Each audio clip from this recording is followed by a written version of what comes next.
Maria noticed something strange last summer. Her grocery budget had not changed.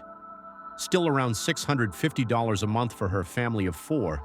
She was buying the same brands, the same products, shopping at the same store, but somehow she was running out of food faster. The cereal was gone by Wednesday instead of Friday.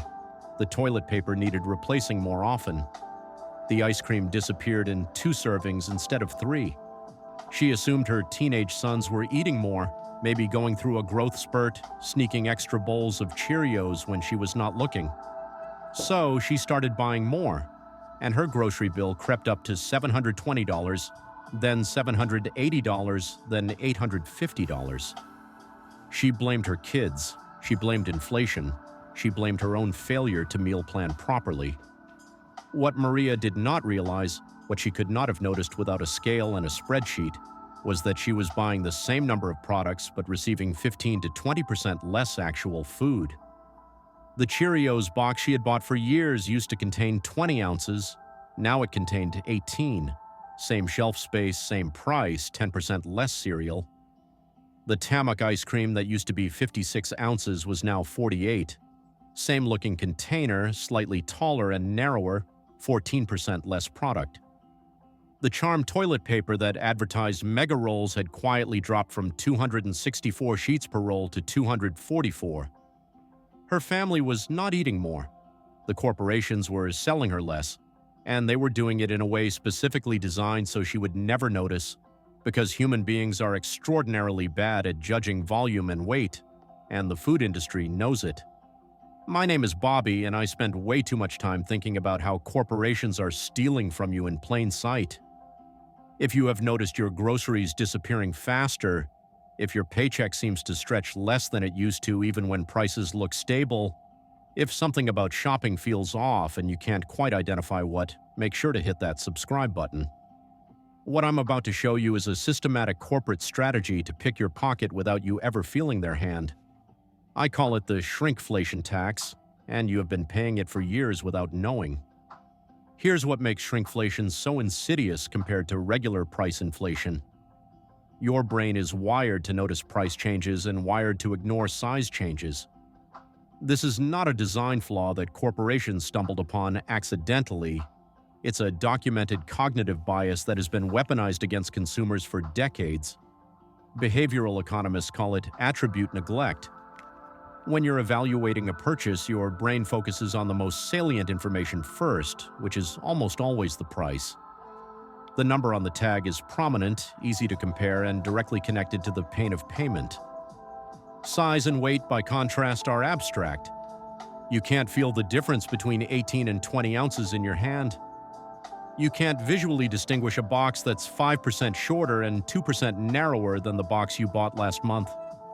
Manufacturers know this. They've spent millions researching exactly how much they can shrink a product before consumers notice. The answer, according to internal industry studies that have leaked over the years, is somewhere between 15 and 25%. They can take a quarter of your product away, and if they do it gradually, most people will never realize it happened. A 2022 study published in the Journal of Consumer Psychology found that consumers were 5 times more likely to notice a 10% price increase than a 10% quantity decrease, even when both changes had identical impacts on unit price. Corporations are not guessing that you won't notice. They have data proving you won't notice. They're hacking your brain's processing limitations to extract more money while maintaining the illusion of stable prices. Let me show you the specific math of what has happened to everyday products, because the scope of shrinkflation is far more aggressive than most people realize. Gatorade bottles went from 32 ounces to 28 ounces, a 12% reduction, while prices stayed flat or increased. Fueler's coffee went from 51 ounces to 43.5 ounces, a 15% reduction. Cottonelle toilet paper dropped from 340 sheets per roll to 268, a 21% reduction disguised with new packaging that called the smaller rolls family mega rolls. Doritos reduced their bag size from 9.75 ounces to 9.25 ounces. That sounds minor until you realize they did it across billions of bags. Bounty paper towels went from 86 sheets per roll to 74. Royal Canin dog food dropped from 30 pounds to 25 pounds. Burger King's chicken nuggets went from 10 pieces to 8 pieces in their value meals, a 20% reduction that was never announced. And perhaps the most brazen example, Cadbury's dairy milk bars dropped from 49 grams to 45 grams, an 8% reduction, while the company claimed they were merely adjusting the shape for a better eating experience. A better eating experience with less chocolate. Now let me translate this into what it actually costs a typical American family. According to the Bureau of Labor Statistics, the average household spends about $9,500 per year on food. If shrinkflation averages even 10%, that means the average family is receiving $950 less in actual food value every year while paying the same prices. Over a decade, that's $9,500. Over a 40-year adult life, it's $38,000. And this only accounts for food. It ignores shrinkflation in cleaning supplies, personal care products, pet food, and household goods, which follow identical patterns. Here's where it gets really interesting. Shrinkflation goes far beyond simply making products smaller. Corporations have developed an entire playbook of techniques to reduce what you receive while maintaining or increasing what you pay. They manipulate package dimensions, inject air, reduce item counts, dilute formulas, and quietly change serving sizes. Every technique is designed to exploit the same weakness, your inability to easily detect small changes in quantity. The grocery store is not a neutral environment.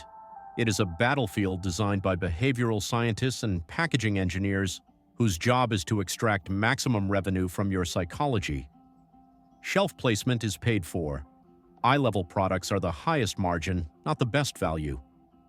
End caps are advertising, not recommendations. You are not stupid for missing this. The system was designed so you would. The only question is whether you will keep letting it happen. Every ounce you verify is an ounce they can't steal. Every unit price you compare is a manipulation that fails. You cannot change the system alone, but you can refuse to be its easiest victim. If this changed how you see your grocery store, hit that like button and subscribe. I'll see you in the next one.